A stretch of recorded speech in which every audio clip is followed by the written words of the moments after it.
Bruchim Abayim to our annual Tue B'Shvat celebration.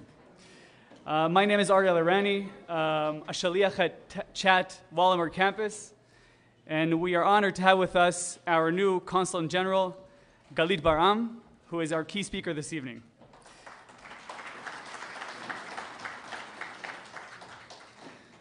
Ms. Baram and her family, Nissan, her husband, also a fellow diplomat, and their two children, joined the Toronto family in August 2016. Ms. Baram began her career with the ministry as a political assistant and deputy director in the Director General's Bureau and with the Department of Eurasia. Just prior to her current posting, Ms. Baram served as the director of the Department of Palestinian Affairs and Regional Cooperation.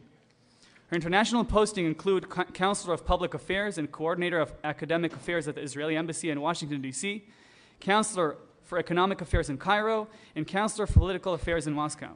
We're grateful that you could make it, and here today giving our community a chance to get to know you better and to open the topic chosen for this evening. And with no further ado, Ms. Baram.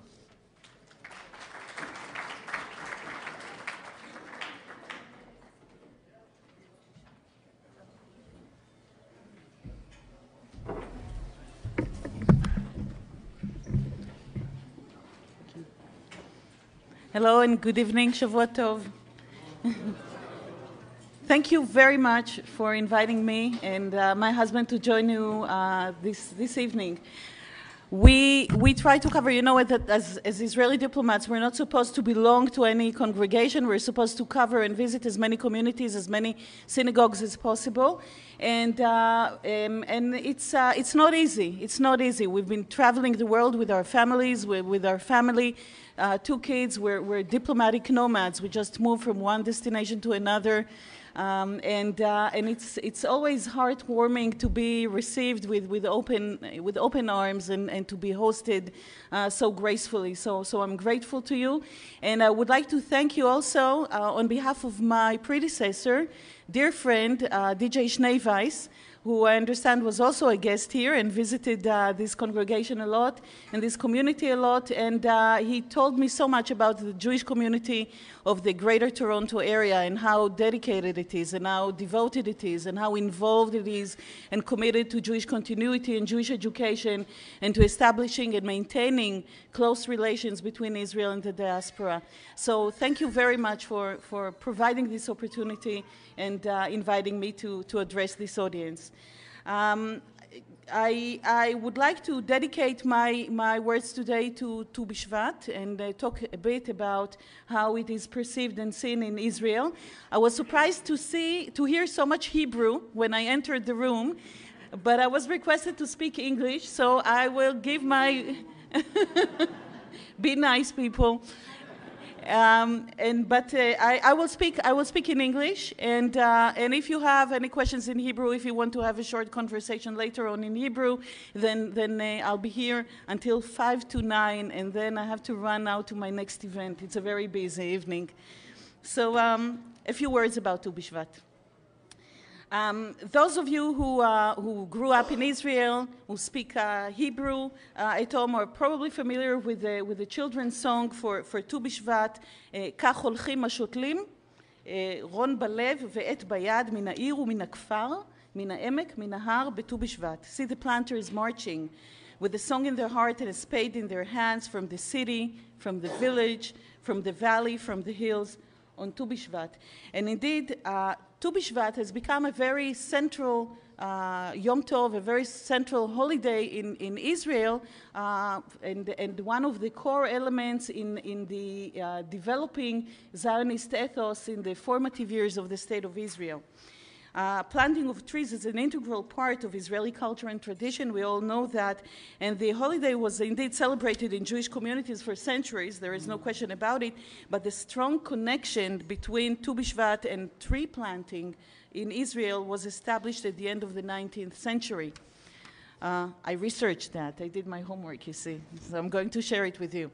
So in 1884, the people of Yesod HaMa'ala in northern Israel, all members of the first Aliyah, planted 1,500 trees of etrogim and pomegranate trees. And on the next day, they planted 1,000 more trees, olive and fig trees.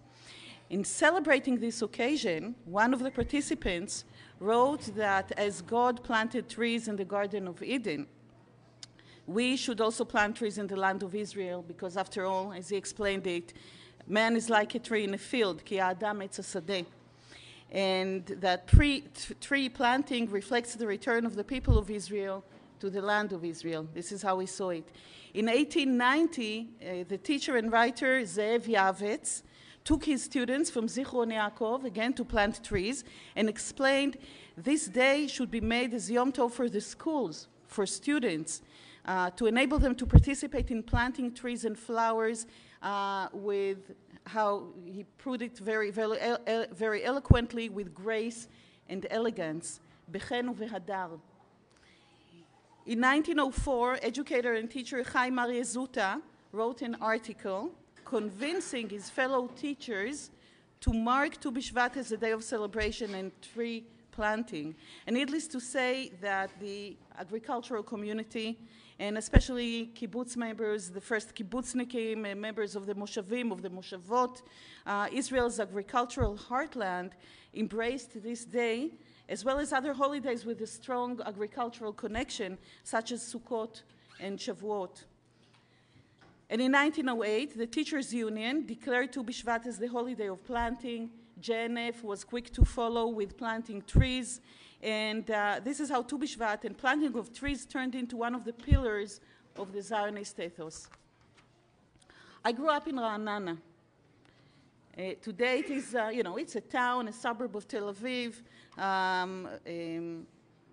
It has mainly villas, apartment buildings, shops. But this little town was founded in 1921 by pioneers from the United States.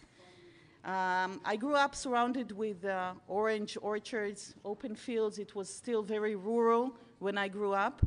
And nowadays it's hard to find traces of its agricultural past.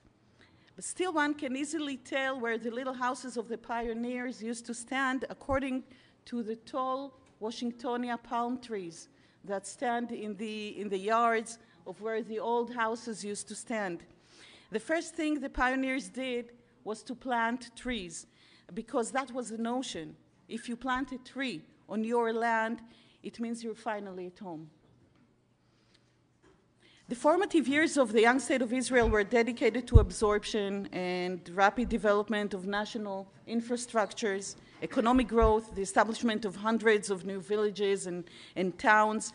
And the influence of this development on Israeli nature was dramatic, not always positive. Israel offers a diverse climate in a relatively small area. We all know that. It's a kind of a museum, an ecological museum of the world. We have one snowy mountain, it's enough. Desert lands, we have hot springs, the lowest place on earth, we're very proud of it. Craters, a luscious green coastal plain, and open fields in the Jezreel Valley, vineyards on the cool Judean hills. But it is a small country, and its limited open areas must be protected.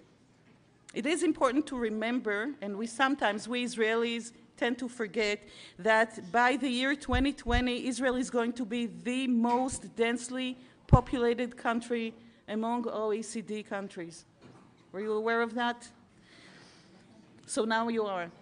In an article that was published in the Haaretz daily newspaper several years ago, two journalists described how they traveled around Israel in search of some open areas without, they were looking for some, nature. They were looking for nature in Israel without power lines, buildings, roads, antennas, cars. And they searched the country from north to south and couldn't find a single place in the entire state of Israel in which a person could be surrounded, just engulfed by nature. It doesn't exist in Israel anymore. It's a beautiful country, it's a small country, it's developing rapidly. So nowadays, Tu B'Shvat in Israel has a more ecological aspect to it, and it hasn't evolved into a sort of Jewish Earth Day, we could call it.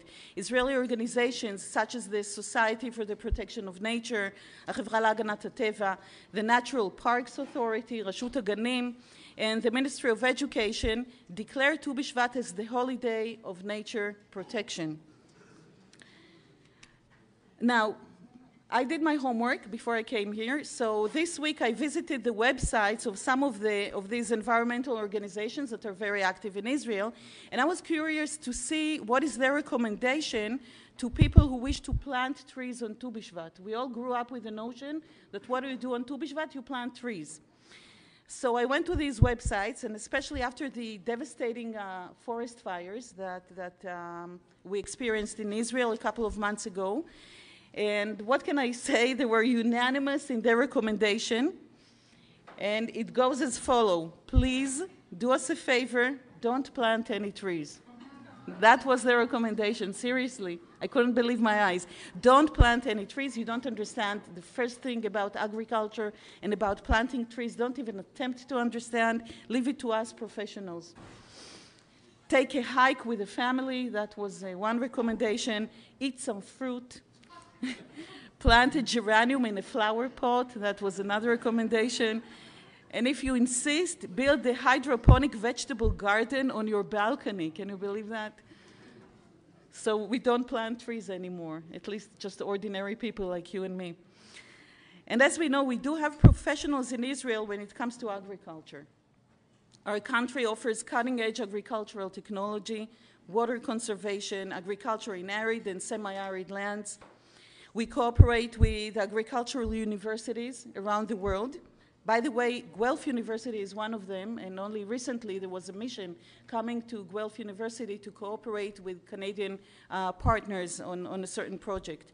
The agricultural community in Israel constitutes merely 3.7% of Israel's population, very small, but it provides 95% of Israel's needs in food supplies. And after feeding Israel, 75% of Israel's produce goes to export. You can find it in European markets, you can find it in the United States, even in Canada, all over the place, but especially in Eastern Europe, in cold European countries, you see fruit and vegetables from Israel, and it's really heartwarming. And still, it must be admitted that its contribution to Israeli economy is diminishing, as Israel is quickly turning into a high-tech powerhouse on an international scale. We're very proud of it. Today, agriculture is an emotional subject in Israel, especially when it comes to water quotas, the pricing of produce, and the fact that we heavily rely on foreign workers. Israelis don't work in the fields anymore. There is also a gradual social and economic shift from the romanticized and nostalgic, almost biblical image of Israel as a society of farmers and warriors to that of a startup nation, a leading force in the international arena on innovation and technology. But in the spirit of Tikkun Olam, Israel continues its cooperation with the developing world and provides technological assistance and training programs. Courses are provided in Israel and abroad, and sometimes other countries join these initiatives. Canada, by the way, is one of them, and we cooperate very closely with our Canadian friends. I vividly remember, and I will give you one example, my visit 20 years ago to a greenhouse in a farm in a very remote place in Kazakhstan. Ages ago, 20 years ago, a short time after I joined the Ministry of Foreign Affairs. There was a greenhouse that was built with Israeli technology by Israelis, and I remember literally trees of cucumbers and tomatoes, which were grown in the middle of December. It was freezing cold outside Kazakhstan, minus 20 degrees, with Israeli hydroponic technology. I was very proud. When it comes to water technology, Israel has a lot to offer to the Middle East, and water is going to be a very crucial issue in the Middle East very soon. We have 4 functioning desalination plants. We're working on the 5th one now, and we regularly provide water to the Palestinian Authority and to the Hashemite Kingdom of Jordan. And we share our expertise with other countries in the region.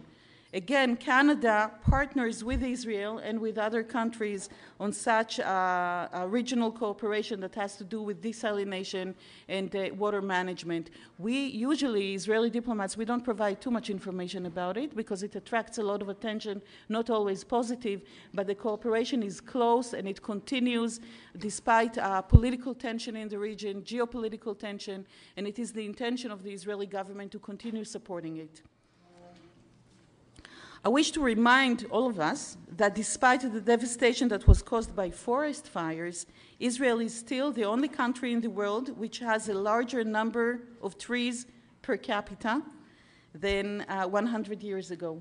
We keep planting trees in Israel. It's per capita. I know Israel is a small country, but nevertheless, it is a major achievement for a desert country such as Israel. The power of agriculture and nature conservation is great, and its contribution to the land and people of Israel could not be overrated. In Talmud Bavli, we read the story of Choni HaMe'agel, Choni the circle drawer, who saw a man planting a fruit tree. I'm sure you're familiar with this very famous story. When Choni asked the man why he bothered to plant a tree, even though he will probably not live long enough to enjoy its fruit, the man answered, and I'm translating here very liberally and very loosely, I enjoyed the fruit of trees which were planted by others, so I'm planting this tree for future generations to enjoy. Tu B'Shvat is a holiday of renewal and connection to the land of Israel. It teaches us love and respect of nature and the environment. But most importantly, the fact that Jews all over the world celebrate the end of winter and the first hesitant signs of spring in the land of Israel. The fact that Jews live here in snowy Toronto and sing the praise of the blossoming almond trees in Israel reflects the strong, unbreakable bond between Israel and the diaspora, between the people of Israel and the land of Israel. It also reminds us of our joint responsibility to protect, defend, and nurture Jewish continuity and the state of Israel as an integral part of it for the sake of future generations. So I would like to wish all of you happy Tu B'Shvat and Shavua Tov. And again, thank you very much. Thank you very much for having me here tonight.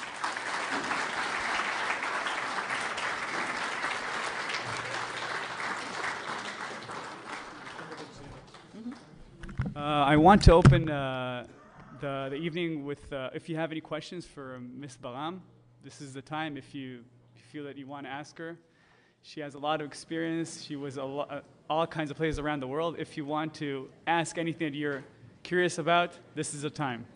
So it doesn't have to be about Tu B'Shvat. For sure not. Yes, sir.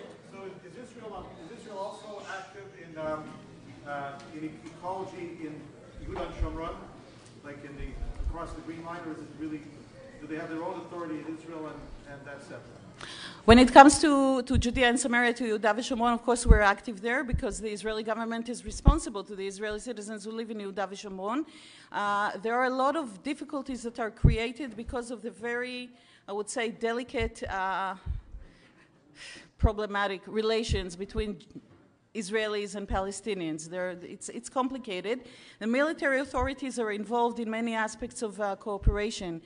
For example, when it comes to water management, we provide water. Mekorot, Israeli company Mekorot, provides water, a regular supply to the Palestinian Authority.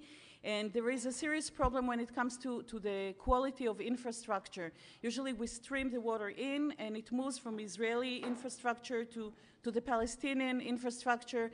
And there are a lot of issues of leakage of water and water theft on the Palestinian side. And these are definitely issues that have to be dealt with and are dealt with by the Israeli Authority. Another issue is sewage. We have a very serious problem of sewage in Judea and Samaria. And we are aware of it. We request or we require that plants for treatment of sewage water will be built on a regular basis near every town, near every village in Judea and Samaria, and we request, for example, that the Palestinians will do the same. In the city of Rabbi, there is a very good example of that. It's a new city that was built for Palestinians, and they present it as, as a center for the middle class, middle upper class in Palestinian society. So they built infrastructure when it comes to electricity and beautiful apartments, and they have schools and kindergartens. Our request was to build a plant that will treat sewage water in order not to harm the situation in the villages and towns, Jewish villages and towns that are built around Rawabi. And there are ongoing negotiations with the Palestinian side, but of course there are regulations and I have to follow these regulations. It doesn't always come easily. It takes a lot of negotiations, but of course we're aware of it. Yes, sir.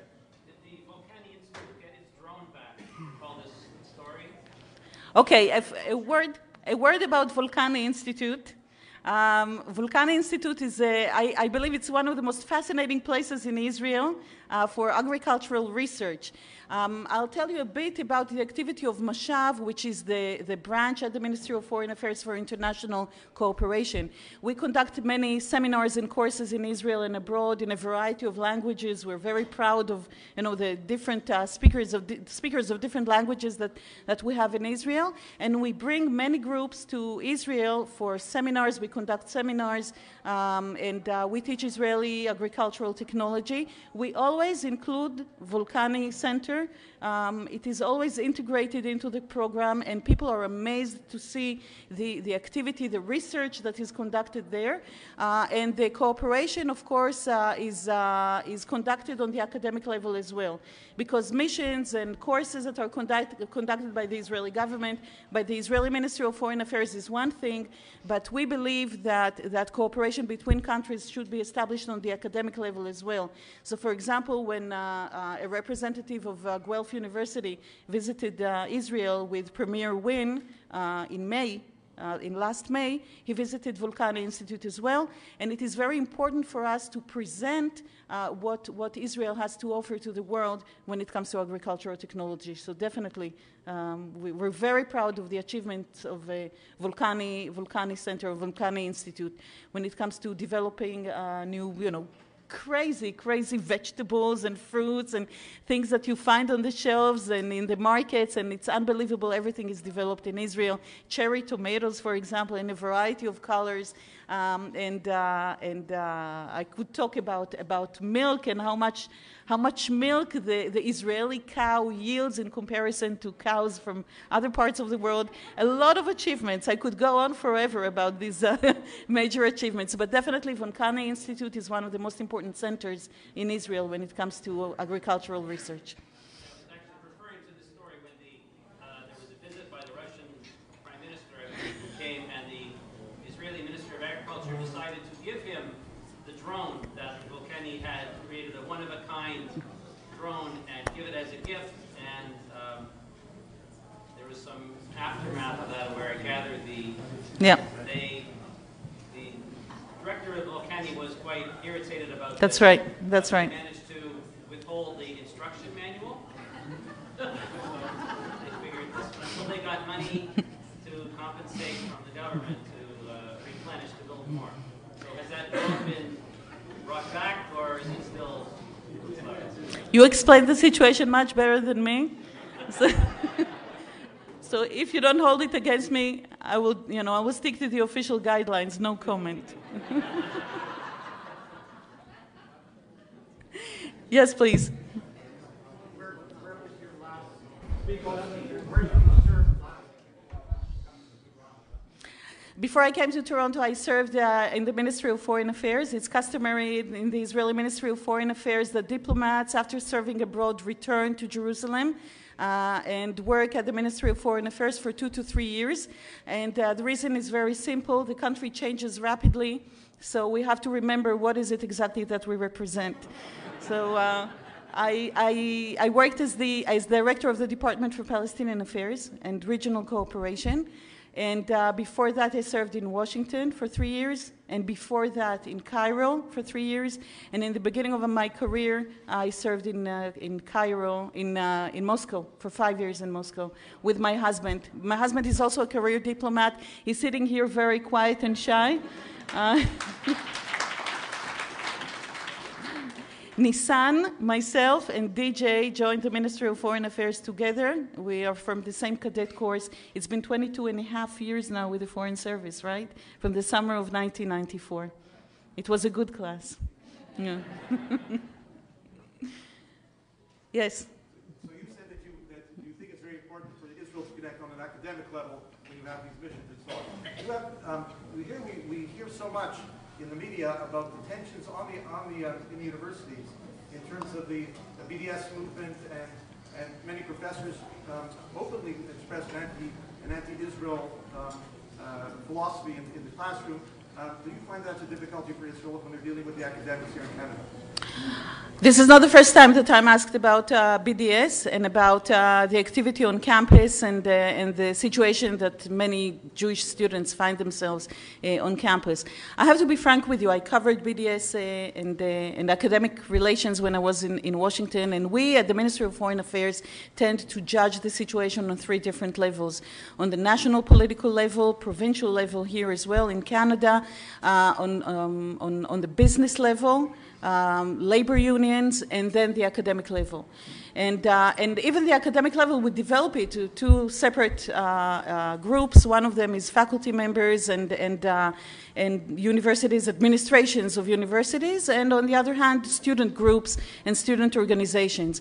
And when I look at all the different levels and relations between Israel and countries around the world, I'm not only talking about Canada, but generally throughout the world, I don't see any problem. We don't recognize a particular problem on, let's say, on the political level.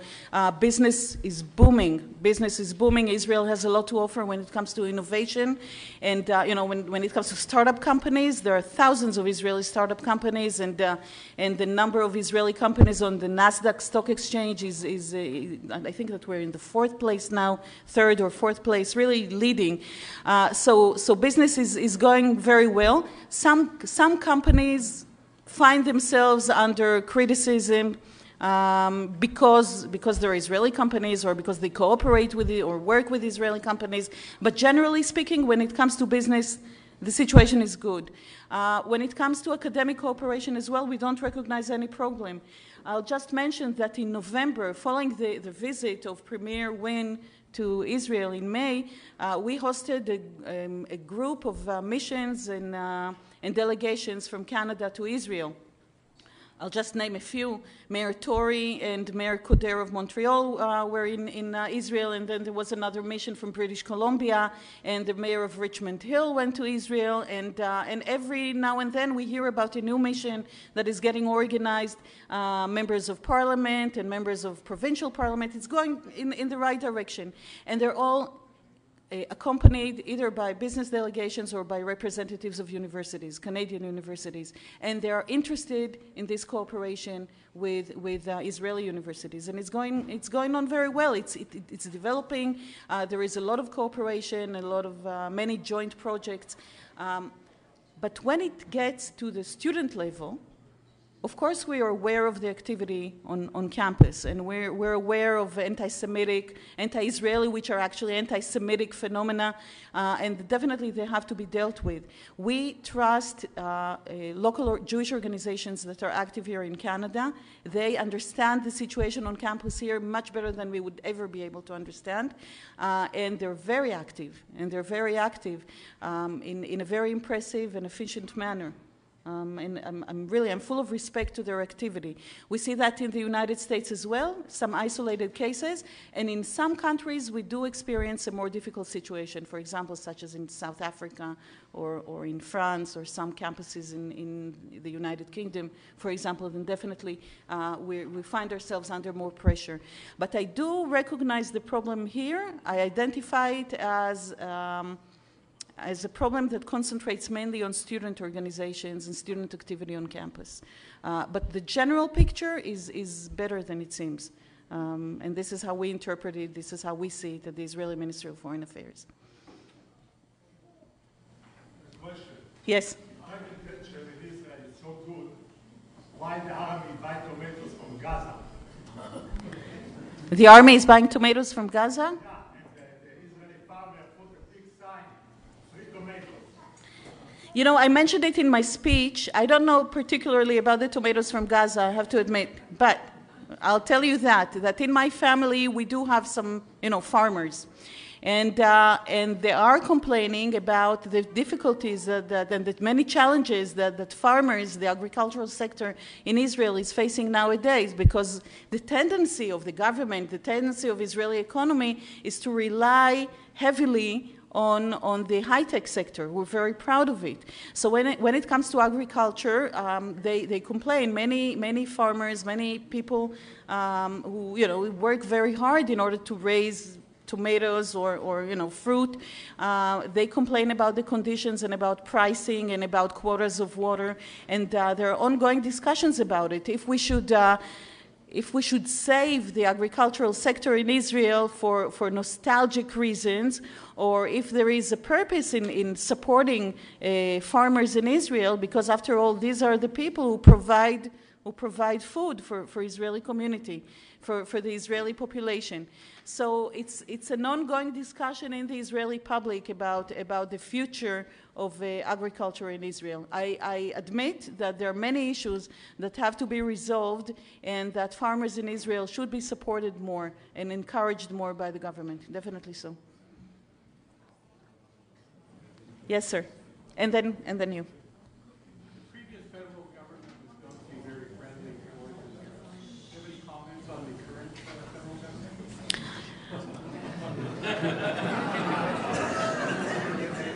Well, a few words about Israel-Canada relations. Israel and Canada are very close and friendly and cooperate on many issues. When it comes to the peace process in the Middle East, for example, we rely mainly on the United States, which has a central role. But definitely Canada is involved in many aspects in the region as well, and not all of them are publicized necessarily. But we do work very closely at the Ministry of Foreign Affairs with the Canadian Embassy in Tel Aviv. The relations with the previous government, with the Harper government, were wonderful. Were exceptional, and we worked very closely. And I have to say that these good relations, good cooperation continues with the current government as well.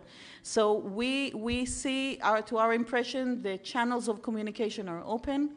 And there is a lot of curiosity about the situation in the Middle East, and there are representatives that are sent to Israel to study the situation better and to maintain close and good relations with their Israeli counterparts. I forgot to mention that the Governor General was in Israel as well in November.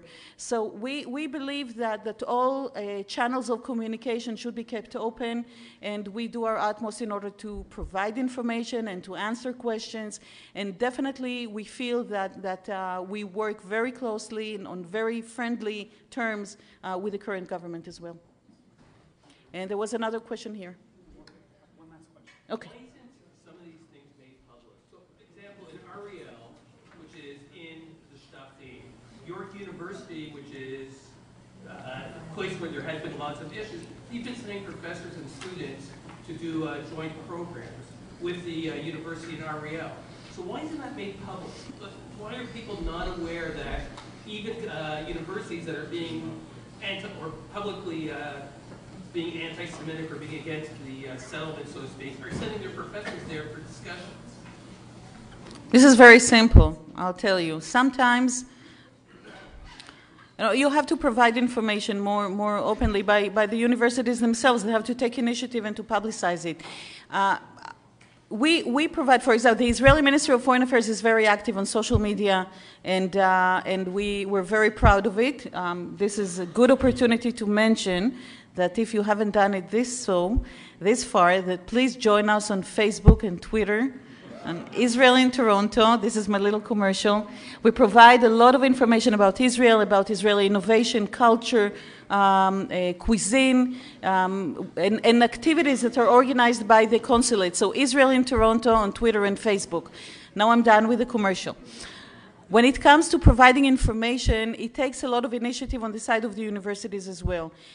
If the University of Haifa or the University or Hebrew University provide information openly through their own channels of social media, give interviews, ask the Israeli missions around the world to publicize something, then of course we'll do it. This is our responsibility, to provide information, to disseminate it, and to talk about it, and to show what Israeli universities have to offer.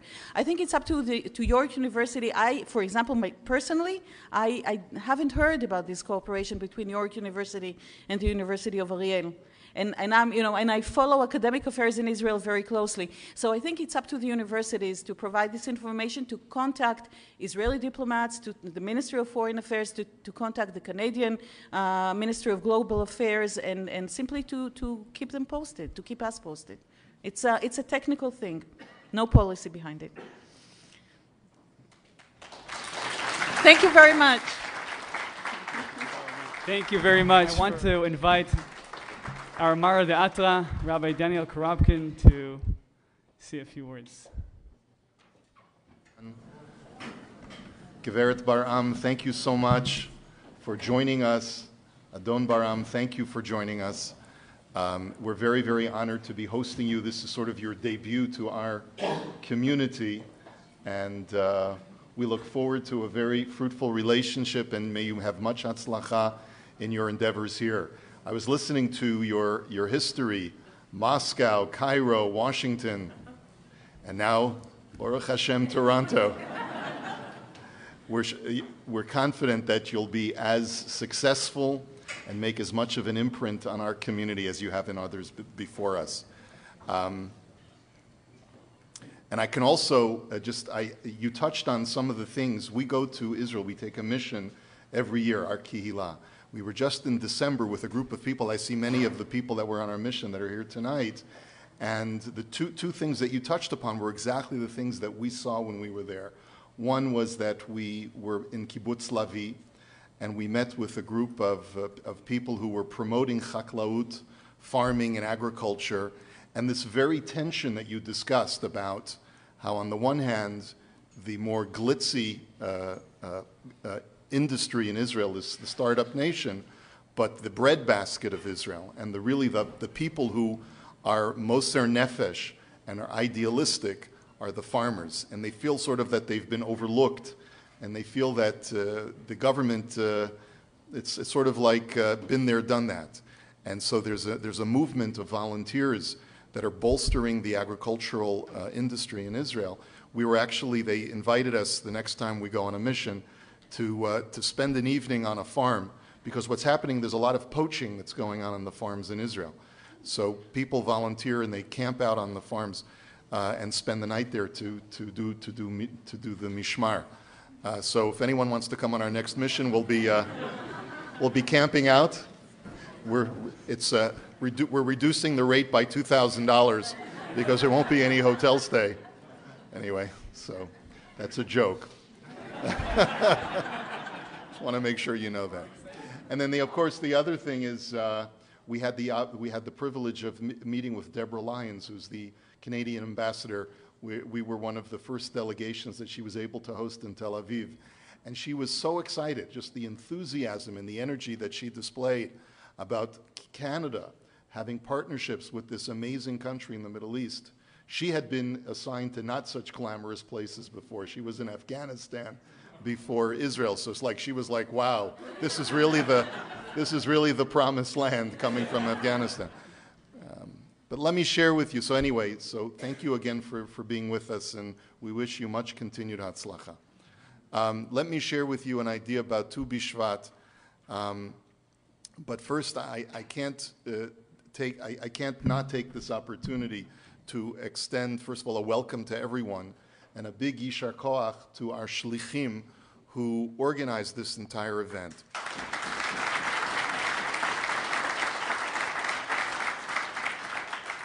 Our Shluchim are really the unsung heroes of the Toronto Orthodox Jewish community because they do so much, and they come, and as Israelis, as you know, the Israeli ethic is to be very humble and underspoken and to not be boastful in any way.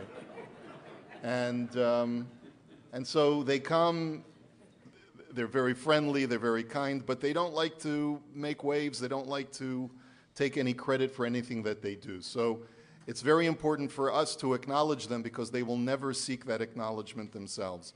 But they do a tremendous amount of work. Our schools are so enriched. Every single school that we send our children to are so enriched by the work that our Shluchim are doing.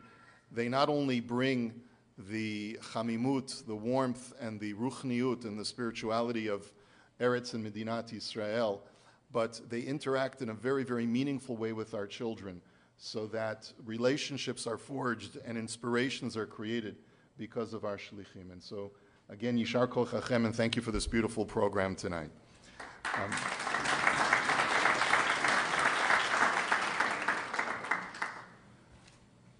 Tu B'Shvat, the snow on the ground. We're celebrating our trees, we're celebrating our agriculture. And so we're told that, especially in the land of Israel, there's something called Chanata, which is just the very, very initial budding of the trees. But how are we supposed to draw our inspiration? Our Hasidic masters tell us that Tu B'Shvat is a mashal, that we're actually 1/3 into the year. When you think about it, we've gone through 1/3 of the Jewish year, starting from Rosh Hashanah and Yom Kippur and Sukkot, that entire season. We're 1/3 of the way. Judgment came to us on Rosh Hashanah. On Rosh Hashanah, it's decided a person's lot for the coming year. But in Hasidic literature, it's not just your physical blessings that you'll receive over the course of the year, but it's your spiritual blessings as well. A tree represents that fusion between the physical and the spiritual, because what is a tree? A tree grows from the ground, it's attached to the earth, and yet it receives its nutrition from the air, from the sun, from the skies. And so you're taking a tree as an example of a human being, in a sense. We grow from the ground, we are grounded on this earth, we get our sustenance from the physical world, and yet there's a spiritual photosynthesis that we all have, and that we get inspiration and we get our nutrition for our souls from heaven. And sometimes it's very difficult to know how to gauge how that nutrition is affecting our trees and how we are growing inside. And so 1/3 of the way into the year, Tu B'Shvat comes and says, let's see how things are going. Let's see if you can feel the sap running through your veins, the energy, even in the midst of perhaps a time when it's not yet detectable, those blessings that were given to us on Rosh Hashanah and Yom Kippur, let's see if that's detectable. And that's the idea of Rosh Hashanah. You know, the Gemara says that God decides what you're going to get, how much rainfall a person is going to get on Rosh Hashanah. And what the Gemara says, well, what happens if a person is very virtuous and worthy at the beginning of the year and then becomes a little bit, goes off the rails over the course of the year? How is that justice, that he was given a blessing because of his virtue at the beginning of the year, and now he's no longer virtuous? Why should he share in that blessing? So the Gemara says that Hashem will arrange that all of the rainfall that you were supposed to get, if God said you're going to get 100 inches of rain, Hashem will make sure that that rain does not fall in a temperate way. Instead of it falling, let's say, every week a few inches, all of it will fall at one time, will wash away the crops, and that way, the blessing that was promised to you will still come, but it won't come in a blessed fashion.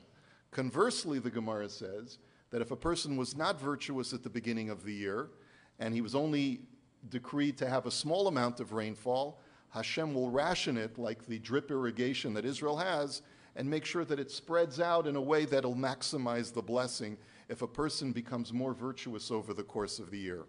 But the same thing is true when it comes to the spiritual blessings that we as the Jewish people receive over the course of the year.